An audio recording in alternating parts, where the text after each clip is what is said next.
नमस्कार दोस्तों, संटू क्लास में आप लोगों का स्वागत है। आज हम लोग पढ़ेंगे कि अनुप्रयोग सेकंड पढ़ेंगे। अनुप्रयोग फर्स्ट हम लोग पढ़ चुके थे। जो अनुप्रयोग फर्स्ट में हम लोग समांगता सिद्धांत हमको उसको क्लियर कर चुके थे।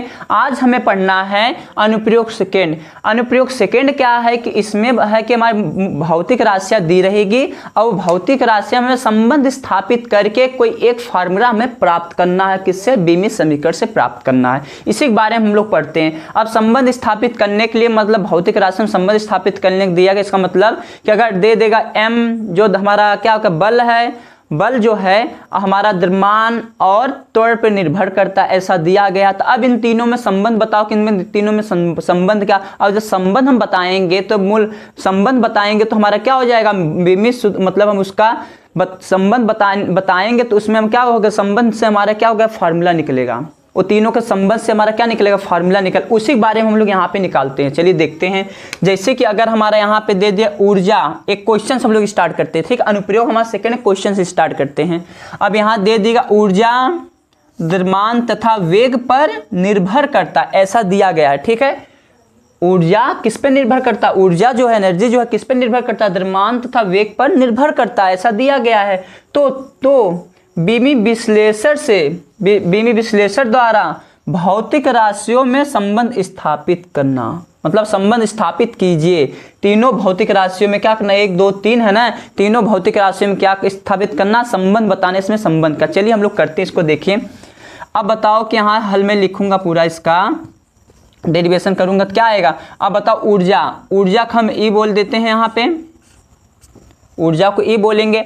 अब बताओ किस पे निर्भर करता ऊर्जा निर्भर करता द्रव्यमान और वेग पे निर्भर करता था हमारा डायरेक्टली, कोई किसी पे निर्भर करता था हमारा डायरेक्टली प्रोपोर्शनल होता है ना।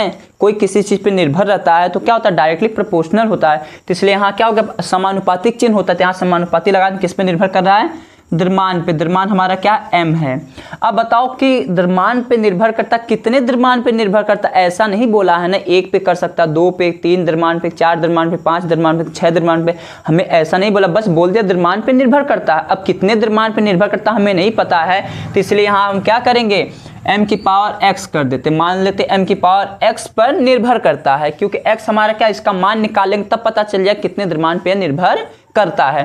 तो इसलिए मान लें m की पावर x और इनटू किस पे तथा वेग पर निर्भर करता, वेग निर्भर करता। तो एक बात बताओ, यहाँ पे वेग को c से प्रदर्शित करेंगे। वेग को किससे प्रदर्शित करेंगे, यहाँ पे c से प्रदर्शित करेंगे। अब बताओ कि ऊर्जा द्रव्यमान तथा वेग पर निर्भर करता है। द्रव्यमान का हम लिख दे, कितने द्रव्यमान निर्भर करता है इसे हमें नहीं दिया है, इसीलिए हम m की पावर x कर देंगे। और हमारा तथा वेग पर निर्भर करता, कितने वेग पर निर्भर करता, 1 वेग, 2 वेग, 3 4, कितने हमें नहीं दिया, तो इसलिए इसको हम y बोल देते हैं। यहाँ तक अब क्लियर होगा आप लोगों को। अब यहाँ हम क्या करेंगे, ई हमारा यहाँ से ई निकालेंगे। प्रोपोर्शनल चिन्ह जब भी हटता तो वहाँ एक प्यारा सा कांस्टेंट आता है। जब प्यारा सा कांस्टेंट आता तो यहाँ बराबर चिन्ह है, तो इसको बराबर चिन्ह आएगा, इसको हटाएंगे, प्रोपोर्शनल चिन्ह k आएगा, फिर k इंटू m की पावर x और c की पावर y हो जाएगा। यहाँ तक तो हमें क्लियर, यहाँ तक कोई दिक्कत नहीं होना चाहिए। अब एक बात बताओ कि बराबर k m की पावर x और c की पावर y है। अब हमें इसको हम करना किससे, बीमीय विश्लेषण से हमें सिद्ध करना है। बीमीय विश्लेषण द्वारा हमें तीनों में संबंध स्थापित करना। अब बीमीय विश्लेषण द्वारा करना तो हमें एक काम, हम लोग देखे समांकता सिद्धांत हम लोग पढ़े हैं। पहले लेफ्ट हैंड साइड की बीमा लिखते हैं, फिर राइट हैंड साइड की बीमा लिखते हैं। चलिए बीमा लिखते हैं अब यहाँ पे। अब बताओ यहाँ ऊर्जा की बीमा क्या होती है। अब ऊर्जा जो होता है हमारा क्या होता है, कार्य होता है ना, कार्य करने की क्षमता ऊर्जा कहते हैं। कार्य का बीमा क्या होता है, कार्य का अगर हम बीमा लिखेंगे, कार्य बराबर बल गुणे विस्थापन होता है। कार्य बराबर बल गुणे विस्थापन होता है। अब बताओ बल का बीमा होता है mLT-2 और विस्थापन का L होता है। विस्थापन दूरी लेंथ है ना, एक तरह से L होता है। अब एक L मिलकर 2L हो जाएंगे, तो इसलिए mL का स्क्वायर T-2 हो जाता है। तो इसलिए यहाँ पे कितना हो जाएगा, mL का स्क्वायर T-2 हो जाएगा। अब बराबर, अब यहाँ k है ना, k रहने देते हैं। k हमारा एक तरह से कांस्टेंट, यहाँ k का मान हम क्या बोल देते, 1 बोल सकते हैं। यहाँ पे k का मान 1 हो जाता है। अगर कहीं कहीं हमारा k का मान अगर दिया रहेगा तो हम k का मान रख सकते हैं, अगर दिया नहीं है तो k का मान हम क्या बोलेंगे, 1 बोलेंगे। अभी उसके बारे में बात करेंगे k के बारे में। अब यहाँ m हमारा क्या है, द्रव्यमान है ना, m द्रव्यमान है, इसका हमारी बीमा क्या हो जाएगी, m होगी। m की पावर कितना है, x रख देते हैं। और हमारा सी क्या है, वेग है। वेग हमारा, तो वेग क्या होता है, विस्थापन में परिवर्तन के दर को वेग कहते हैं। वेग का बीमा क्या होता है, LT-1 होता है। तो इसलिए यहाँ पे रखेंगे LT-1 रखेंगे। अब इसको हम पूरा सरल करेंगे तो हमारा आएगा, चलिए इसको हम सरल कर लेते हैं आगे। इसको मैं रब कर दूं। अब इसको हम सरल करेंगे तो क्या आएगा, ml² T-2 बराबर, अब यहाँ से m, इसको देखो पावर कितना था, y था, y नहीं भूल गए थे, यहाँ पे y था, c की पावर y नहीं तो यहाँ पे y रख दिए।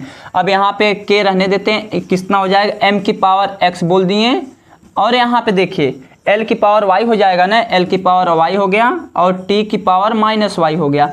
अब इसको हम एक, क्योंकि हमारा जब बीमी सूत्र हम निकालते, बीमा हम लिखते हैं किसी का तो एक ब्रैकेट में लिखते हैं ना, इसलिए एक ब्रैकेट में इसको कर देते हैं, ml² T-2 हो जाएगा बराबर, के रहने देते हैं।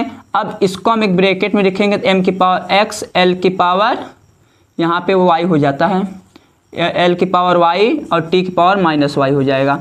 अब बताओ कि इतना तो हम लिख दिए, इधर हमारा लेफ्ट हैंड साइड है, राइट हैंड साइड। अब एक काम करना है कि लेफ्ट हैंड साइड और राइट हैंड साइड में कंपेयर कर देते हैं, पावर का हम क्या कर देते, घात का कंपेयर कर देते, दोनों में तुलना कर देते।